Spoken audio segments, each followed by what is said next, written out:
La nuit était tombée sur Ceuta depuis déjà plusieurs heures. Au loin, la mer semblait avaler les lumières du port, comme si elle voulait effacer les traces d'une ville qui ne dormait jamais vraiment. Dans les hauteurs, là où les ruelles deviennent plus étroites et où les conversations se murmurent derrière les rideaux tirés, un nom flottait encore dans l'air. Un nom prononcé avec respect, parfois avec peur, parfois avec fascination. El Nen. Un homme dont l'ombre avait marqué pendant des années la frontière la plus sensible entre l'Europe et l'Afrique. Un homme capable de disparaître d'un côté de la mer et de réapparaître de l'autre, comme si l'eau elle-même s'écartait sur son passage. Un homme dont l'histoire, encore aujourd'hui, semble faite de brume, de violence et de secrets partagés seulement par ceux qui l'ont réellement connu. Cette nuit-là, un vieux pêcheur qui rentrait de la baie jura avoir aperçu une silhouette seule, immobile, regard tourné vers la mer. Il prétendit l'avoir reconnu. Il affirma que c'était lui, El Nene, l'âme errante de Ceuta. L'homme qui avait défié la police espagnole, les services secrets marocains et même ses propres alliés. Le fantôme du narcotrafic du détroit. Peut-être n'était-ce qu'une légende. Peut-être n'était-ce qu'un souvenir têtu. Mais à Ceuta, les légendes ont toujours un parfum de vérité. Car l'histoire d'El Nene n'est pas celle d'un simple trafiquant. C'est celle d'un homme né dans un territoire unique au monde. Une enclave européenne posée sur la côte africaine où les cultures se mêlent, où les frontières se confondent et où les opportunités les plus obscures naissent dans les interstices laissés par l'État. Un labyrinthe humain et géographique où l'argent circule plus vite que les lois. Un terrain parfait pour les ambitieux. Un terrain parfait pour ceux qui n'ont rien à perdre. Et lui, Mohamed Tayeb Ahmed, n'avait rien à perdre, sauf peut-être sa liberté. Et encore. Dans les années de son ascension, la ville entière semblait connaître sa silhouette, son sourire discret, sa démarche calme, sa façon de regarder les autres sans jamais montrer ses intentions. Ceuta était un village déguisé en ville, et dans un village, une réputation n'a pas besoin de beaucoup pour grandir. La sienne grandit comme un incendie silencieux, des vols mineurs, puis des cambriolages, puis les premières connexions avec les clans de la Costa del Sol. Et enfin, la plongée définitive dans la contrebande de hashish, une économie parallèle qui faisait vivre des centaines de familles entre le Maroc et l'Espagne. Mais il ne se contenta pas de suivre les traces des autres. Très tôt, El Nene comprit que la mer n'était pas seulement un obstacle, elle était la clé. Il comprit que le détroit de Gibraltar, ce couloir étroit où passent chaque jour des milliers de navires, pouvait devenir une autoroute invisible pour transporter des tonnes de drogue sans attirer l'attention. Et surtout, il comprit qu'un homme assez audacieux, assez mobile, assez discret, pouvait y bâtir un empire si solide que même les autorités des deux pays ne parviendraient pas à l'en déloger facilement. Son intelligence, sa loyauté envers les siens, et sa capacité à disparaître avant même que les policiers ne montent une opération lui valurent rapidement un surnom murmuré dans les tavernes, le prince du détroit. Mais avant d'aller plus loin, avant d'entrer dans les détails de son ascension, avant de comprendre comment un jeune homme de Ceuta a pu devenir l'un des trafiquants les plus recherchés d'Espagne et du Maroc, il faut que tu t'arrêtes une seconde. Parce que ce que tu t'apprêtes à entendre n'est pas un simple récit criminel, c'est une histoire où la géographie devient une arme, où la pauvreté devient un moteur, où la mer devient un refuge, et où un seul individu peut, par son audace, défier des institutions entières. Alors une question se pose naturellement. Qu'est-ce qui façonne un homme comme El Nene? Est-ce l'environnement? Est-ce l'ambition? Ou est-ce le vide laissé par une société qui n'offre aucune autre voie pour s'en sortir? Et puis une autre question, comment un trafiquant peut devenir une légende vivante au point que même après sa chute, des habitants jurent encore l'avoir vu marcher dans l'obscurité? Et enfin, qu'est-ce qui permet à un homme d'aller aussi loin dans le crime sans jamais perdre son calme ni son influence? Est-ce chance? Est-ce l'intelligence? Est-ce la peur qui l'inspire? Ce sont ces questions-là qui vont guider ton esprit tout au long de ce documentaire. Et si tu veux suivre cette histoire jusqu'au bout, si tu veux comprendre comment un gamin d'un quartier modeste a fini par contrôler une partie du trafic du détroit, alors prends un instant pour t'abonner et laisser un like. Cela nous permet de continuer à raconter ces histoires vraies longue, immersive et presque impossible à croire. Et maintenant que la mer est calme et que les premières ombres se dessinent sur les docks, on peut commencer. Car l'histoire d'El Nen ne fait que débuter. Au lever du soleil, Ceuta prenait un autre visage. Les ruelles encore humides devenaient dorées sous la lumière. Les klaxons des taxis se mêlaient aux appels lointains venant des hauteurs marocaines. Les pêcheurs rentraient, les premiers commerçants ouvraient leurs stores. Et au milieu de ce ballet quotidien, un jeune Mohamed Tayeb Ahmed observait le monde avec une intensité que beaucoup remarquaient sans vraiment la comprendre. Il avait grandi dans l'un de ces quartiers où les murs portent les traces de plusieurs générations. Des familles nombreuses, des portes toujours ouvertes, des disputes de voisinage qui se règlent à la voix plus qu'à la loi. Dans ce décor, le futur semblait souvent déjà écrit. Trouver un petit boulot, aider la famille, éviter les ennuis, vivre modestement. Mais pour lui, cela n'était jamais suffisant. El Nen n'était pas encore El Nene. Ce n'était qu'un garçon discret, rapide, observateur, qui semblait toujours 2 pas en avance sur les autres. Les professeurs parlaient d'un élève intelligent mais indiscipliné. Les voisins voyaient un enfant calme, parfois trop calme. Mais ceux qui vivaient vraiment avec lui savaient qu'il portait déjà en lui quelque chose d'inhabituel, une détermination silencieuse, presque inquiétante. Dans ces années-là, Ceuta était un point de tension permanent, un territoire minuscule, européen mais enraciné en Afrique, où se mélangeaient influences espagnoles, marocaines et méditerranéennes. Une ville riche de culture, mais pauvre en opportunités. Un lieu où le commerce légal vivait à côté du commerce clandestin, comme si chacun nourrissait l'autre. À quelques kilomètres, de l'autre côté de la frontière, les premières plantations de cannabis marocain s'étendaient sur des vallées entières. Le Rif, royaume de la résine, produisait depuis des décennies ce qui allait devenir la pierre angulaire d'une gigantesque économie parallèle reliant le Maroc à l'Espagne, puis à toute l'Europe. Dans ce décor, les jeunes de Ceuta n'étaient jamais très loin de la tentation. Certains devenaient guetteurs. D'autres transportaient des ballots à la nage, profitant de la nuit et des courants. D'autres encore géraient les petites transactions locales. Et parmi eux, un adolescent commençait à se faire remarquer. Il connaissait les horaires des patrouilles mieux que les policiers eux-mêmes. Il savait quelles plages étaient surveillées et lesquelles ne l'étaient pas. Il savait quel café servait de point de contact entre trafiquants marocains et acheteurs espagnols. Il savait comment disparaître dans les ruelles en quelques secondes. C'était pas encore du génie criminel, c'était de la survie. Mais une survie perfectionnée à un tel point qu'elle devint presque un talent. À l'époque, les anciens parlaient entre eux d'un gamin qui n'avait peur de rien. Pas de la mer, pas de la police, pas des clans locaux. On disait qu'il comprenait les choses trop vite, qu'il anticipait tout, qu'il voyait les mouvements avant qu'ils ne se produisent. Un pêcheur du port affirma même un jour « Ce garçon regarde la mer comme si elle lui parlait. » Avec les années, cette réputation s'étendit. Sans jamais se mettre en avant, sans jamais élever la voix, il devint un visage incontournable. Il ne buvait pas, il ne se droguait pas, il ne se vantait pas, il n'affichait pas sa réussite. Il avançait lentement, méthodiquement, au point que certains clans finirent par le prendre sous leur aile. Et c'est là que tout bascula. Car lorsque les trafiquants marocains commencèrent à chercher un intermédiaire fiable du côté espagnol, un nom revenait souvent. Le jeune Mohamed. Toujours à l'heure, toujours discret, toujours loyal. Sa capacité à circuler d'un côté du détroit à l'autre, sans attirer l'attention, impressionnait. Et lorsque l'argent commença à affluer, il ne perdit pas sa tête, au contraire. Il devint encore plus prudent, encore plus patient, encore plus invisible. Ce fut à cette période qu'on commença réellement à lui donner ce surnom, El Nene. Un nom qui mélangeait affect, respect et une pointe de mépris. Le gamin. Celui que personne ne voyait venir. Celui qui se faufilait entre les failles du système. Celui que même les plus expérimentés sous-estimaient. Mais la vérité, c'est qu'il n'était plus un gamin depuis longtemps. Il avait compris une chose essentielle. Dans Ceuta, la mer n'est pas un danger. C'est un passage. Une frontière mouvante que seulement quelques privilégiés savent lire. Et lui la lisait mieux que quiconque. À mesure qu'il gagnait en influence, il développa un sens aigu de la stratégie.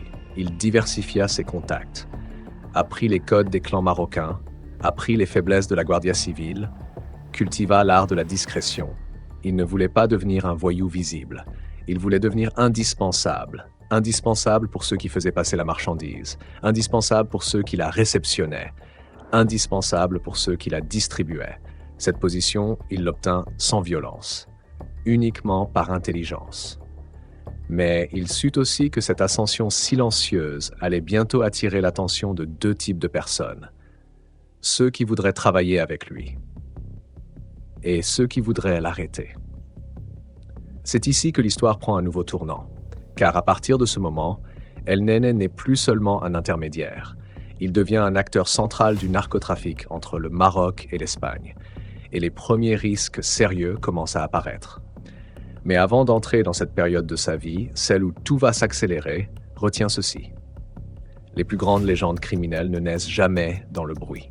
Elles naissent dans le silence, dans les ruelles où personne ne regarde, dans les voyages nocturnes que personne ne compte, dans les ambitions que personne ne soupçonne. Et El Nene, lui, avait déjà tout compris. Partie 3.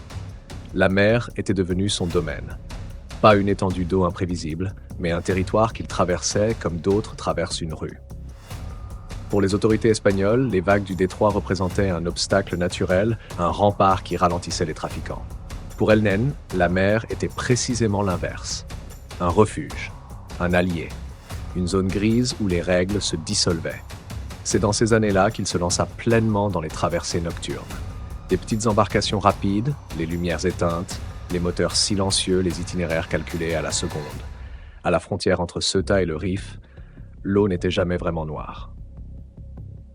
Elle reflétait les lueurs des villes, les ombres des montagnes, les halos des phares de police, mais lui savait se faufiler entre tout cela, comme si une ligne invisible lui indiquait le chemin à suivre.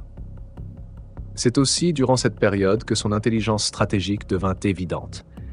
Il ne transportait pas seulement de la marchandise. Il observait, il apprenait, il étudiait les horaires de la Guardia Civile et ceux de la marine marocaine. Il savait quand les radars changeaient de direction, quand les patrouilles se relâchaient, quelles zones étaient surveillées par simple habitude et lesquelles étaient surveillées par véritable attention. Un soir, un homme beaucoup plus âgé que lui, vétéran de plusieurs trafics, s'assit à ses côtés dans un café près du port. Il le regarda longuement avant de dire « Tu n'agis pas comme les autres. Tu fais tout pour rester un fantôme. » Mais les fantômes aussi finissent par devenir célèbres. C'est à ce moment-là que Mohamed comprit qu'il ne pourrait plus se cacher éternellement. Son nom commençait à circuler. Dans les cafés, dans les ports, dans les marchés, dans les conversations de ceux qui géraient les flux. Il devenait une option fiable pour importer de la résine vers l'Andalousie, et certains clans ne juraient plus que par lui.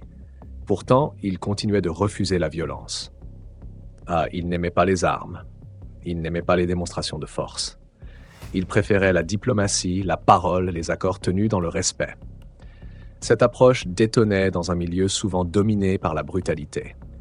Elle détonnait tellement que certains clans finirent par lui offrir une position unique, une position centrale. La direction logistique d'un réseau dont l'ampleur dépassait largement les frontières de Ceuta. Chaque mois qui passait, les cargaisons devenaient plus grosses, les opérations plus audacieuses, les risques plus élevés. Mais l'argent, lui, coulait à flot, assez pour transformer la vie de quiconque, pour acheter des loyautés, pour sécuriser des routes, pour attirer de nouveaux passeurs, pour étendre un réseau jusque dans des régions d'Espagne où personne n'avait entendu parler de lui. C'est à partir de là que la légende commença réellement. On racontait que ce jeune homme savait prédire l'arrivée d'une patrouille simplement en regardant les étoiles, qu'il pouvait traverser le détroit en un temps record, qu'il n'était jamais arrêté, jamais fouillé, jamais inquiété. Les plus superstitieux disaient même qu'il était protégé par la mer elle-même. Mais derrière ces histoires exagérées, il y avait une réalité simple. Il travaillait plus que tous les autres. Il préparait ses itinéraires avec une précision presque scientifique. Il évitait les conflits. Il surveillait tout et oubliait rien. La réussite n'était pas un miracle, elle était un calcul. Et plus il gagnait, plus son nom se mêlait à ceux des grands clans marocains. Des familles puissantes ancrées dans la montagne du Rif depuis des générations qui voyaient en lui un partenaire idéal. Jeune, ambitieux, discret, fiable. Il commença à voyager régulièrement.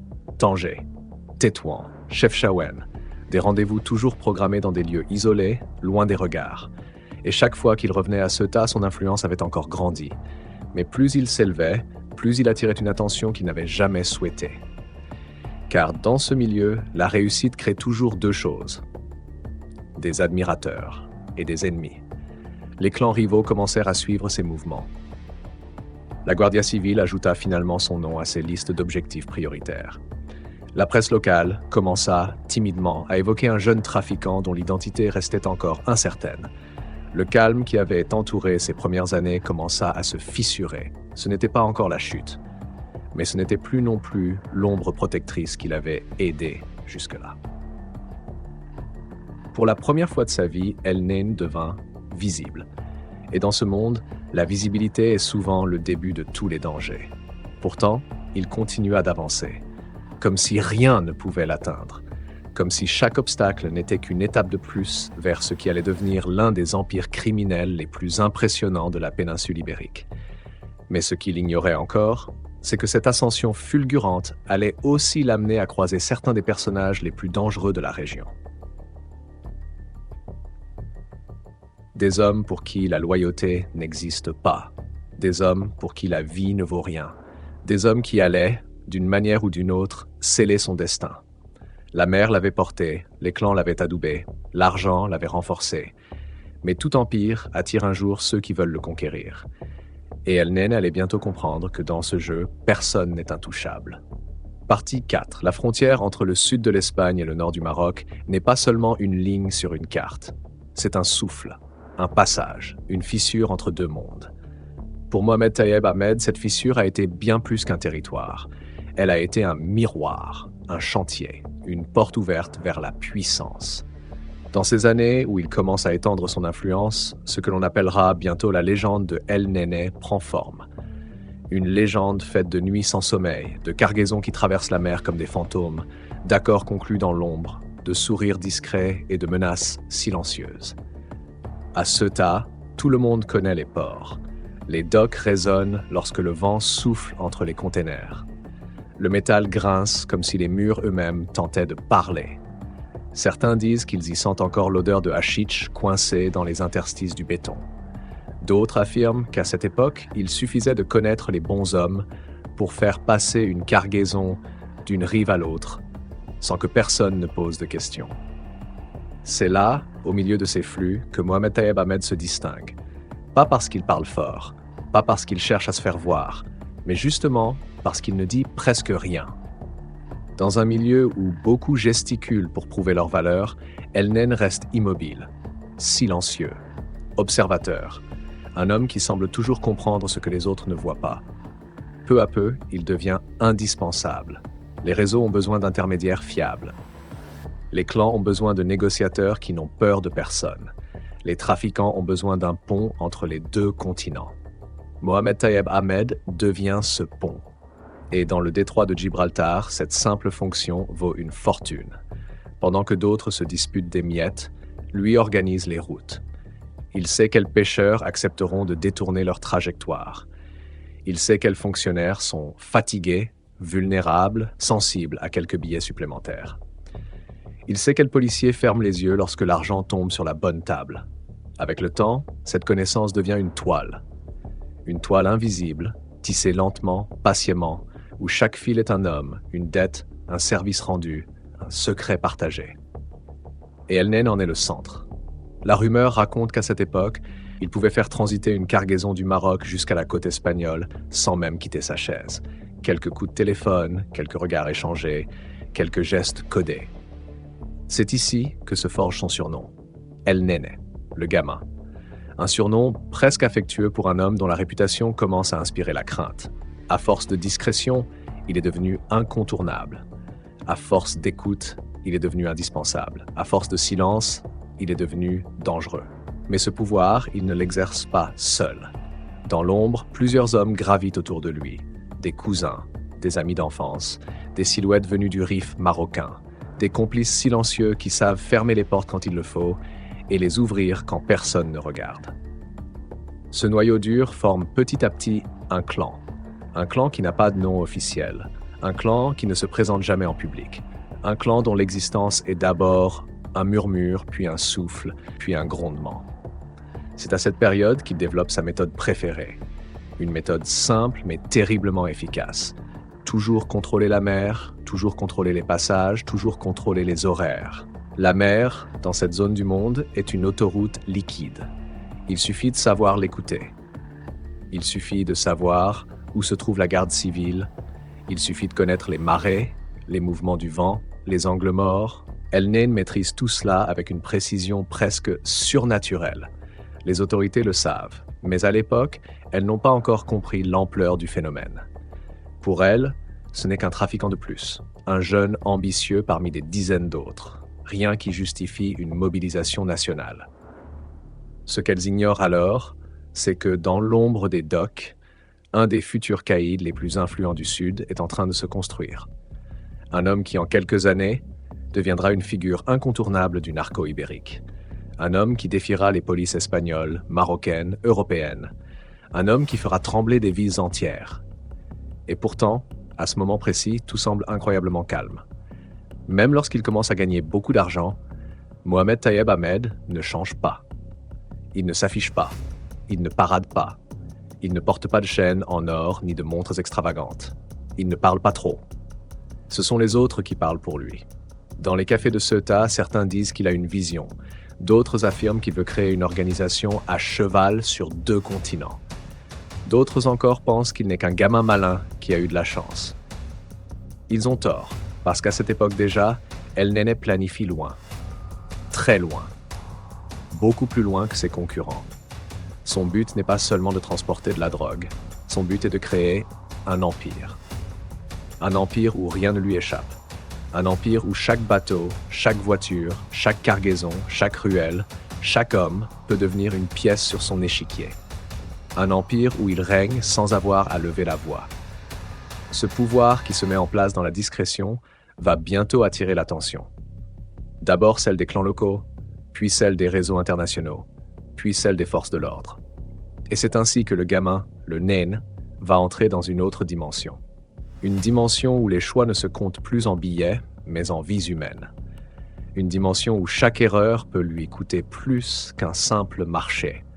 Une dimension où le danger ne vient plus seulement de la mer, mais des hommes qui l'observent dans l'ombre. La suite, tu vas la découvrir dans la prochaine partie. C'est à ce moment-là que la légende cesse d'être un murmure, pour devenir un grondement retentissant de l'autre côté du détroit.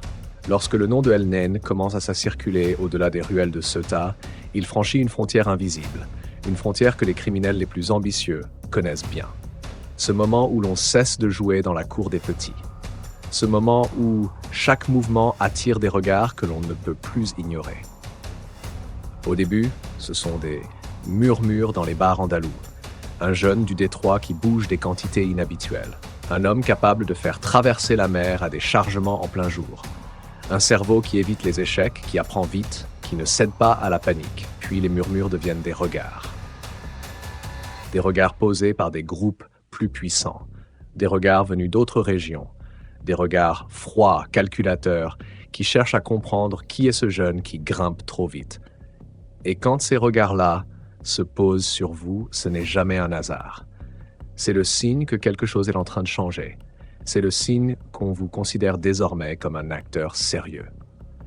Pour Mohamed Tayeb Ahmed, ce changement se produit au moment où il commence à toucher aux cargaisons réellement lourdes, celles que seuls les réseaux marocains les plus influents peuvent fournir, celles qui ne voyagent pas dans des sacs improvisés, mais dans des bateaux puissants, pilotés par des navigateurs chevronnés, celles qui impliquent des risques que la plupart refusent de prendre. C'est ici que son empire s'ancre. Dans le détroit, tout est une question de fluidité. Celui qui contrôle les flux contrôle les hommes. Celui qui contrôle les hommes contrôle les routes. Et celui qui contrôle les routes finit par contrôler la mer elle-même. Elneny l'a compris. Et il s'y applique avec une précision presque militaire. Ceuta devient son point d'appui. Le Maroc, son réservoir. L'Andalousie, son débouché naturel. Et l'Europe entière, son horizon. À cette époque, les routes du Hachich sont déjà anciennes. Des générations entières ont fait vivre leur famille en transportant quelques kilos sur des Zodiacs. Mais ce que fait Mohamed Tayeb Ahmed est différent. Lui n'est pas un simple messager. Lui ne transporte pas. Lui organise. Et dans le crime, organiser vaut bien plus que risquer sa peau. Les réseaux marocains voient en lui un avantage précieux. Un homme jeune, pragmatique, capable de comprendre leur culture et les codes européens. Un pont humain entre deux mondes. Une tête froide capable d'anticiper les mouvements des forces de l'ordre. Un stratège qui ne cherche pas la guerre inutile, mais le contrôle absolu. Petit à petit, les cargaisons qu'il supervise changent d'échelle. La voiture banalisée devient camion. Le Zodiac rapide devient vedette longue portée. La petite équipe devient groupe discret mais soudé. Ce n'est plus un trafic, c'est une infrastructure. Les ports espagnols commencent à sentir sa présence sans la voir. Les douaniers notent des anomalies, des bateaux qui disparaissent, des radars à des heures étranges, des mouvements qui ne collent pas avec les marées. Les gardes civils récupèrent parfois des restes de cargaisons abandonnés après une poursuite. Mais lorsqu'ils arrivent sur zone, les hommes de LN sont déjà loin, toujours en avance, toujours introuvables, toujours silencieux. C'est pendant cette période qu'ils gagnent quelque chose qui vaut plus que l'argent. Ils gagnent du respect. Un respect tordu, né de la peur, de l'admiration et de l'incompréhension. Dans les quartiers populaires de Ceuta, certains disent qu'il aide des familles. Dans les cafés du centre, on parle de lui comme d'un fantôme. Dans les milieux criminels, son nom devient une valeur sûre. Et dans les bureaux des autorités, il devient un problème. Mais un problème que personne n'arrive à cerner. Parce qu'à la différence de nombreux trafiquants qui flambent dès qu'ils touchent l'argent, lui ne laisse aucune trace. Pas de soirée luxueuse, pas de voiture modifiée, pas de photos douteuses, pas de messages compromettants. Rien. Seulement une ombre qui se déplace d'un point à un autre. Un homme qui travaille dans le silence. Un cerveau qui observe, apprend, ajuste, corrige. Ce comportement intrigue la police. Il intrigue encore plus les mafias concurrentes. Parce que dans ce milieu, un homme silencieux est un homme dangereux. Il ne montre pas ses intentions. Il ne révèle pas ses faiblesses. Il ne laisse pas ses émotions déborder. Il avance. Il calcule. Il construit. Mais à cette période, un autre phénomène se met en place. Un phénomène que personne, ni lui ni les autorités, ne prévoient vraiment. La réputation de El Nene atteint la frontière sud de la péninsule ibérique. Elle remonte jusqu'à Madrid. Elle traverse même les Pyrénées. Et elle finit par atteindre un point où tout bascule. Parce que plus un homme devient puissant, plus il attire l'attention de ceux qui veulent profiter de lui. Et plus il attire l'attention de ceux qui veulent sa chute. Dans les milieux criminels, la montée en puissance est toujours suivie d'un test. Un test de loyauté, un test de résistance, un test de domination. Et pour Mohamed Tayeb Ahmed, ce test va prendre une forme bien plus violente que prévu. Dans la prochaine partie, tu vas découvrir l'événement qui a fait basculer sa trajectoire, l'élément déclencheur qui a transformé un trafiquant respecté en figure nationale du crime et qui a mis les polices espagnoles et marocaines en état d'alerte. Partie 6. Il y a des moments dans la vie d'un criminel où tout peut basculer en une seule nuit. Une seule décision. Un seul choix. Une seule rafale qui traverse les ténèbres et change le cours d'un destin. Pour Mohamed Tayeb Ahmed, cette nuit arrive plus tôt qu'il ne l'imaginait. À force de grandir dans l'ombre, de s'étendre comme une marée silencieuse entre Ceuta, l'Andalousie et le nord du Maroc, il était évident que son ascension finirait par déranger. On ne grimpe jamais trop haut sans piétiner des pieds sensibles. On ne bâtit jamais un empire sans déclencher une tempête.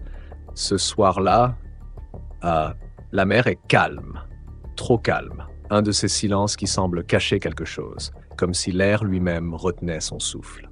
Dans un entrepôt discret situé non loin de Benzou, un chargement important doit arriver. Pas un chargement ordinaire. Un transport d'une valeur colossale venu du Rif profond, envoyé par des clans qui ne pardonnent jamais la moindre erreur. Pour El Nen, c'est un test, une preuve de sa capacité à exécuter des manœuvres risquées, une démonstration de son influence sur les deux rives. Les hommes sont en place, les bateaux approchent, tout semble parfaitement synchronisé. Puis, sans prévenir, les projecteurs, les cris, les sirènes, les bruits de bottes, un déferlement soudain, une descente massive. Les autorités espagnoles, apparemment informées, encerclent la zone comme si elles attendaient précisément cet instant. Non pas une patrouille, non pas une présence isolée, mais une opération préparée, réfléchie, étouffante. Les bateaux tentent d'opérer une manœuvre d'urgence, les moteurs rugissent, les hommes crient, certains jettent des ballots à la mer dans un geste désespéré. C'est le chaos, un chaos inhabituel, un chaos trop calculé pour être un simple hasard. Dans l'ombre, une seule question grandit. Qui a parlé? Parce que ce n'est pas une opération classique, c'est une embuscade. Une embuscade qui vise non pas le trafic, mais l'homme derrière le trafic. Elnen sent une brûlure dans sa poitrine. Pas la peur, la trahison. Il parvient à s'échapper de justesse. Son groupe se disperse. Certains fuient par les ruelles étroites de la ville, d'autres disparaissent dans les collines. Des coups de feu éclatent, des silhouettes tombent. Cette nuit marque un point de rupture. Le lendemain, Ceuta bouillonne de rumeurs. Certains affirment qu'un clan rival a vendu l'information. D'autres parlent de policiers corrompus soudainement rachetés par un réseau concurrent. D'autres encore murmurent que les autorités marocaines ont reçu un renseignement anonyme. Aucun de ces scénarios n'est certain. Et pourtant, tous semblent possibles. Ce qui est sûr, c'est que l'opération a échoué. Les pertes sont énormes. Plusieurs hommes disparaissent. Plusieurs autres sont arrêtés. Quant à Mohamed Tayeb Ahmed, il devient soudain un homme officiellement recherché. Non plus un fantôme discret, non plus un nom murmuré dans les cafés, mais une cible. La police espagnole diffuse une description. Les journaux locaux commencent à évoquer les réseaux du Détroit. Les services marocains s'en mêlent. Le nom El Nene n'est plus dans l'ombre. Il est sur toutes les lèvres. Et dans ce monde, la lumière est un danger mortel. Pour survivre, il doit changer de stratégie. Il doit disparaître sans disparaître. Continuer à exister sans être vu. Continuer à diriger sans se montrer. Ceuta devient trop petite, trop surveillée, trop imprévisible. Il quitte la ville. Certains disent qu'il se cache dans des villages reculés du nord du Maroc. D'autres jurent l'avoir vu à Malaga, protégé par des groupes locaux. D'autres encore affirment qu'il se réfugie dans la province de Cadix, là où l'ordre de la côte s'effondre sous l'argent facile. Dans cette fuite, quelque chose change en lui. Son rapport au pouvoir, son rapport au danger, son rapport à la loyauté. Le gamin qui savait naviguer entre les deux rives devient un homme qui se méfie de tout. Le stratège calme devient un général qui réfléchit à la vengeance. Le trafiquant discret devient une figure qui dérange. Et ce changement attire une nouvelle catégorie d'individus. Des groupes andalous spécialisés dans le vol de cargaison, des clans gaditans qui jouent sur plusieurs tableaux, des organisations européennes qui, séduites par ces méthodes, tentent d'approcher son cercle. El Nene comprend alors que le détroit n'est plus assez vaste pour contenir sa trajectoire. Il voit déjà plus loin. Il envisage d'élargir ses routes. Il veut toucher à d'autres marchés. Il veut transiter par d'autres ports.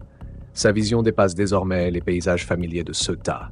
Il pense à Huelva, à Algeciras, à Casablanca, à des routes terrestres traversant l'Espagne entière, à des connexions avec des groupes italiens, balkaniques, français. Mais plus un homme s'étend, plus ses ennemis se multiplient. Plus ses réseaux deviennent vastes, plus les fissures s'ouvrent. Plus la police s'intéresse à lui, plus les clans rivaux veulent l'abattre. Il ne le sait pas encore, mais cette fuite va être le début d'une légende bien plus sombre. Une légende faite d'arrestations spectaculaires, de disparitions mystérieuses, de révélations inattendues, et d'un destin qui oscillera constamment entre liberté et captivité.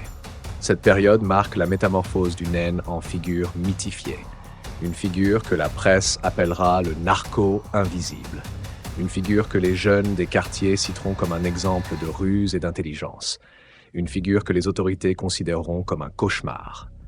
Et dans les profondeurs du détroit, les vagues continuent de frapper les rochers. Comme un rappel. Un rappel que la mer ne garde jamais un secret très longtemps. Partie sept, il existe des frontières visibles, faites de grillages, de douanes et de lumière.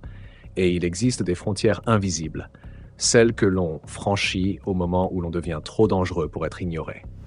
C'est cette seconde frontière que Mohamed Tayeb Ahmed traverse à ce moment précis de sa vie. Car après la fuite, après l'embuscade, après le chaos, quelque chose change. Son nom n'appartient plus seulement aux ruelles de Ceuta ni au café andalous. Il devient une pièce dans un jeu plus large, Un jeu où interviennent des forces qui dépassent l'échelle du détroit. L'Espagne le veut, le Maroc l'observe, les clans le suivent, les policiers l'étudient. Les journalistes commencent à écrire sur lui. Les rumeurs l'enveloppent comme une seconde peau. Et pendant que son image se transforme à l'extérieur, lui continue à bouger dans l'ombre, toujours aussi insaisissable. Il trouve refuge dans plusieurs endroits, jamais trop longtemps. Une maison perdue dans les montagnes du Rif, où l'air froid coupe la respiration. Un appartement discret à Algeciras, où le vent du port efface toute empreinte sonore. Un sous-sol de la province de Cadix, où les voix résonnent comme des échos lointains. À chaque halte, il laisse une trace infime, presque imperceptible, des hommes fidèles, des regards qui s'illuminent quand il passe, des portes qui se ferment derrière lui. Lui avance sans s'attarder, il sait que l'immobilité tue. Dans son monde, un homme qui s'arrête devient une cible. Un homme en mouvement reste une ombre. Et El Nen a appris à devenir une ombre. Mais cette ombre attire maintenant une lumière bien plus forte. Dans les bureaux madrilènes de la police nationale, son dossier commence à prendre de l'épaisseur. Des photographies floues, des témoignages contradictoires, des traces bancaires fragmentées, des interceptions téléphoniques où son nom revient comme un murmure. Dans les services marocains, son nom circule aussi. Pas officiellement, pas dans les rapports écrits. Mais dans les conversations que l'on chuchote derrière une porte entr'ouverte, dans les discussions entre officiers qui savent que certains criminels sont trop utiles pour disparaître, mais trop gênants pour être laissés libres. Son existence même devient un dilemme politique. Et pendant que les autorités tentent de le localiser, lui restructure ses routes. Le détroit reste une artère vitale, mais il comprend qu'il doit diversifier ses flux. Il mise alors sur les routes terrestres, des chemins discrets qui traversent les plaines andalouses, des véhicules banalisés conduits par des hommes qui ne portent jamais d'armes, des cargaisons dissimulées dans des structures impossibles à détecter sans renseignements précis. Il diversifie aussi ses partenaires, des groupes espagnols spécialisés dans le transport clandestin, des familles marocaines capables de fournir des quantités impressionnantes sans attirer l'attention des autorités, des contacts portugais qui lui ouvrent des fenêtres vers d'autres ports européens. Petit à petit, son influence dépasse le cercle habituel des trafiquants du détroit. Il commence à s'intéresser à des marchés où les bénéfices se comptent en millions. La vitesse à laquelle il s'adapte étonne ses ennemis, effraie les autorités et fascine les criminels. Lui ne voit pas cela comme une ascension. Il le voit comme une stratégie de survie, un moyen d'éviter que la mer ne se referme sur lui comme une tombe liquide, car à chaque port où il passe, des hommes le cherchent.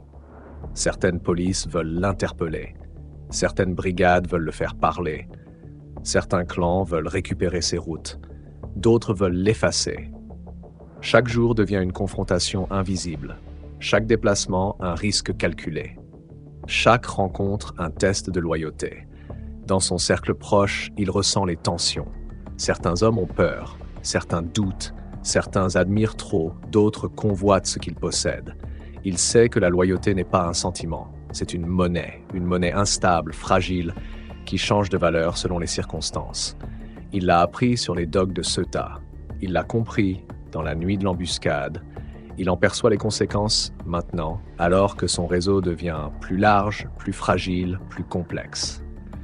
Mais malgré tout, il garde ce calme étrange qui fait sa force, même lorsque les menaces se rapprochent, même lorsque les policiers semblent sur le point de le localiser, même lorsque certains de ses alliés le trahissent discrètement. Il garde la tête froide, parce qu'il sait qu'un empire ne tombe jamais d'un seul coup. Il s'effrite, il se fissure, il se fragmente, et lui refuse de se fissurer. Il refuse aussi de devenir un fugitif désespéré. Il n'est pas un homme en cavale, il est un homme en mouvement.